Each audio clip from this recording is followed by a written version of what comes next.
Assalamualaikum warahmatullahi wabarakatuh. Nama saya Atita Rizkita Putri Rinjani dari kelas 12 MIPA 2. Saya akan menjelaskan tentang mengenai permasalahan dan kebijakan politik dan ekonomi Indonesia pada masa demokrasi liberal di Kabinet Sukiman pada tahun 1951 sampai dengan 1952.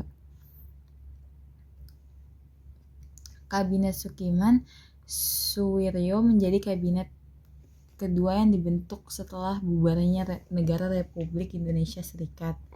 Diketuai oleh Sukiman dan wakilnya Suwiryo. Kabinet ini bertugas sejak tanggal 27 April tahun 1951 sampai 3 April tahun 1952. Susunan dalam kabinet Sukiman sebagai berikut. Menteri Luar Negeri itu Ahmad Subardjo. Menteri Pertahanan adalah SWK, diangkat pada tanggal 9 Mei tahun 1951. Menteri Kehakiman Wongsonegoro berhenti pada tanggal 14 Juni tahun 1951. Apelayupesi diangkat pada tanggal 14 Juni tahun 1951 dan berhenti pada tanggal 16 Juli pada tahun 1951. Dan Muhammad Nasrun diangkat pada tanggal 16 Juli tahun 1951.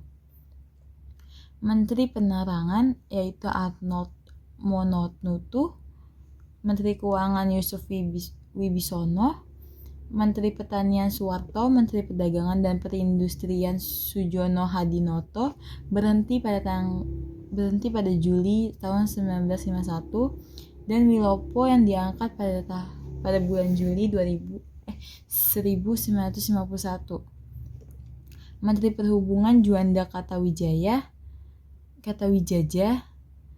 Menteri Pekerjaan Umum dan Tenaga yaitu Ukar Bratukusuma, Menteri Perburuhan yaitu Iskandar Tejak Sukmana, Menteri Sosial Samsudin, Menteri Pendidikan dan Kebudayaan Wongsonegoro, Menteri Agama Wahid Hasyim, Menteri Kesehatan Jelemena,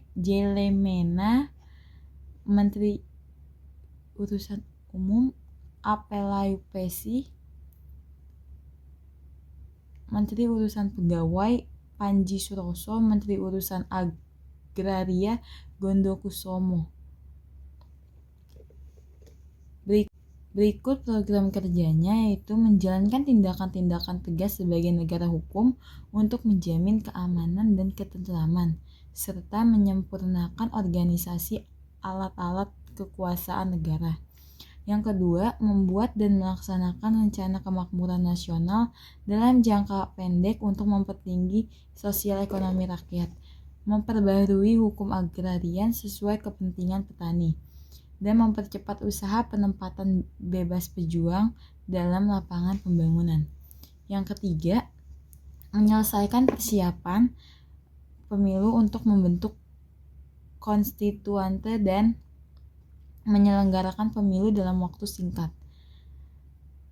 Mempercepat otonomi daerah. Dan yang keempat, menyiapkan undang-undang tentang pengakuan serikat buruh dan perjanjian kerjasama. Yang kelima, menjalankan politik luar negeri yang bebas dan aktif untuk perdamaian, menyelenggarakan hubungan Indonesia-Belanda atas dasar Unit Statute menjadi hubungan berdasarkan perjanjian internasional, mempercepat peninjauan kembali persetujuan KMB dan meniadakan perjanjian yang merugikan negara dan rakyat. Yang terakhir, memasukkan Irian Barat ke dalam wilayah Republik Indonesia secepatnya.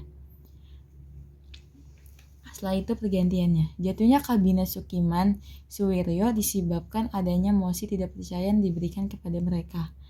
Mosi tidak percaya tersebut pemberian dari seluruh partai politik atas dugaan penyelewengan teknis dan ideologi terkait dana bantuan asing. Mutual Security Act atau MSA.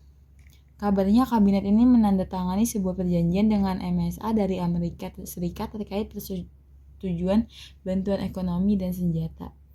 Hal tersebut kemudian menjadi pemicu munculnya pertentangan dari Partai Masyumi dan PNI atas tindakan Sukiman, sehingga Mereka tidak lagi mendukung kabinet tersebut. Sukiman terpaksa harus mengembalikan mandatnya kepada presiden.